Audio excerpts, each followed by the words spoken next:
You know what a magnet is? Yes. A magnet has an amazing drawing power upon an object, but only when you place that object close enough to it. It can be on the same table. You can see the magnet, you can see the object. It can be in the same circumstance, but it has no effect until you place that object close enough in proximity to the magnet. It can't draw it, but there's a point. If you carefully place that magnet close enough, it will draw. Here we were, all in Bible school, and we needed training. Training theologically, doctrinally, so we don't do damage out there in God's service. So they won't accept us unless we get through this. There was one girl. She had been a drug addict. Now she was a unique person. She was lovely.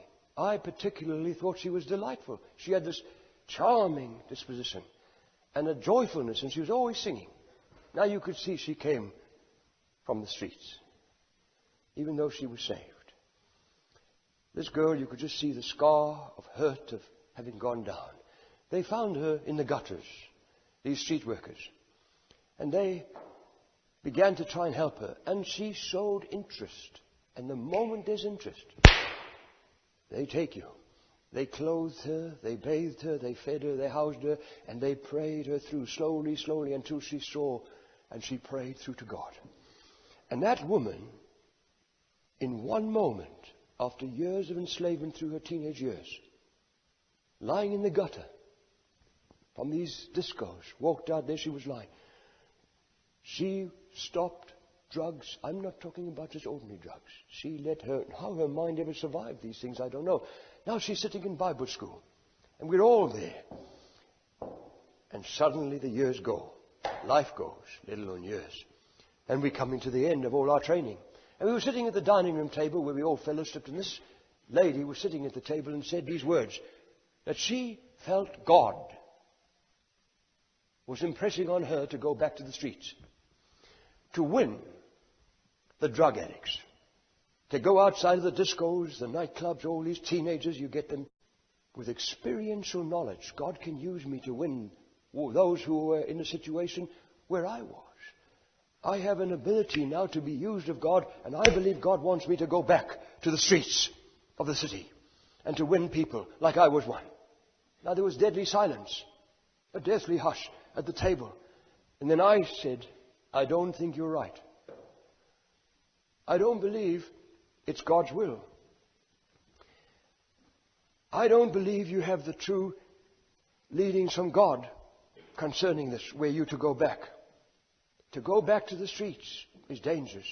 Now she was offended.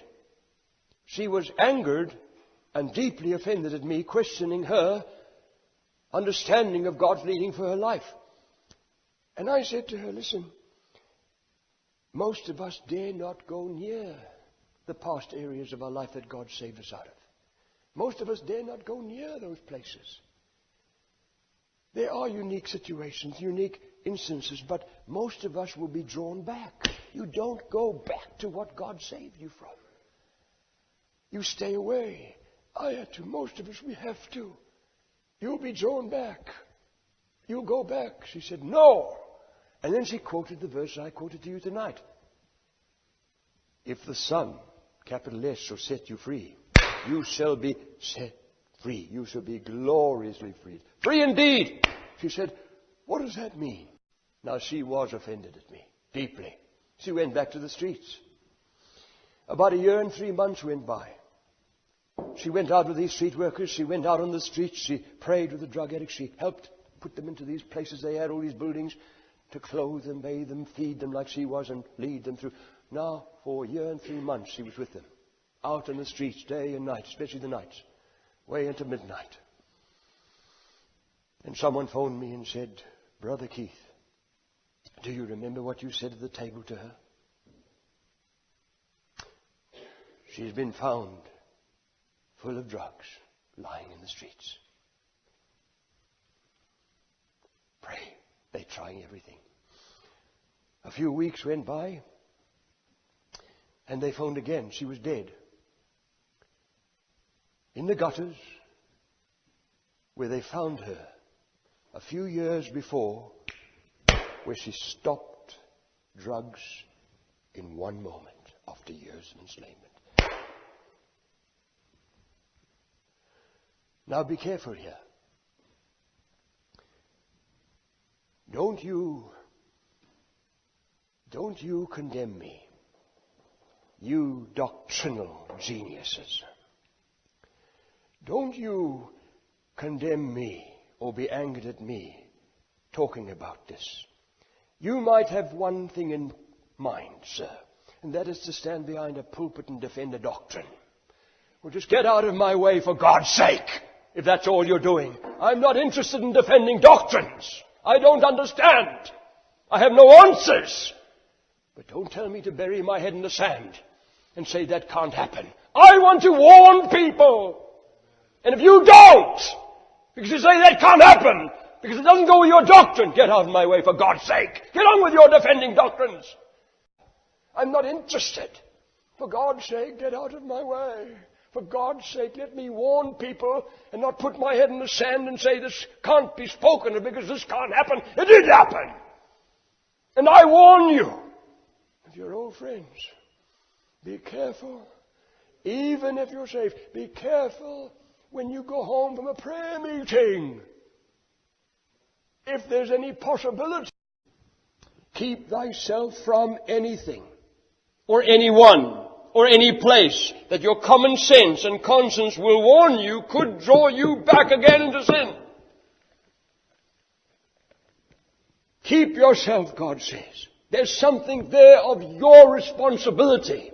Don't just say we're kept by the power of God. Because that's half a verse. And the other half gives you responsibility. He said, I was in Amsterdam, in Holland, as a young Christian. And I was wanting to get every single thing. I've been in Amsterdam. You want to see the beautiful Dutch gables of these beautiful buildings? The whole architecture is so beautiful you could spend the days just walking around Amsterdam. And then you have all the canals. This is roads, but most people bicycles, very few cars in Holland. And everybody goes on the canals. So this amazing whole concept of life is so different. You want to drink it in. And most tourists, right into the night, when the mist comes, the dark, they still everything they can get of Amsterdam. He said suddenly he saw things that were strange. He was walking in this particular part of the city trying to see everything, and he said suddenly he saw women that were not dressed very morally right. And he said, oh, look at these poor things. Oh, they're here. Oh, they're everywhere, surrounding him. And he saw these red lights, and he realized somewhere in the back of his memory, he heard that in Amsterdam, and he forgot all about this.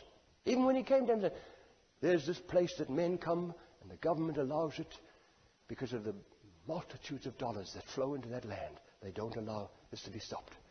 Where men betray their wives and their decency. And he said he looked at these women. And he said, what am I supposed to do? And suddenly this verse came in his young mind. Flee. Run! Flee youthful lusts. God. This woman, he says, I suddenly thought of these words. Flee youthful lusts when you're still young enough for these things to really draw you in. Flee. If you enter into the devil's territory through ignorance, like he did, he wasn't looking for it. And it'll happen to you in life, sometimes in a shop, in a supermarket. You will suddenly realize you're standing in a situation where you're in the devil's territory. Run. Run. You don't have to go to Amsterdam to run. Not in this world today. Well, he said, it's not very dignified. I know you all will probably think, what did he do? He said, I turned and I screamed at the top of my voice, help me, God! And he said, I ran like I never ran at school to win a race. Help me, God! That's not very dignified, is it? But let me tell you something about Colin Peckham. He kept his testimony till he died from a young man. Now I know others that didn't run. And they were destroyed. Most of them preachers. It all boiled to one thing. They didn't run. So you want to laugh at this man? Be careful. I've wept with those who didn't run. Who thought they could linger. And not have to run. And they couldn't linger. They were suddenly what they didn't believe of themselves. Be careful.